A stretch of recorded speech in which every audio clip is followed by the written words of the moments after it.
Hello guys, in this video I'm going to show you how to add the document to the home screen in the Google Sheets app. But before that, don't forget to subscribe and leave a comment down below, because at 10,000 subscribers I'm going to show you my whole YouTube revenue statistics and growth strategy. So without further ado, let's just jump right into it. First, we have to open up the Google Sheets app. Here it opens up like this. From here we just have to select the document that we want to have in the home screen. Tap on the three dots next to its name, scroll down, and then tap on Add to Home Screen.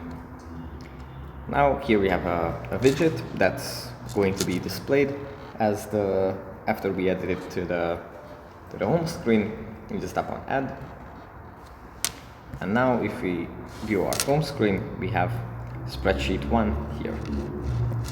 So yeah, after we can just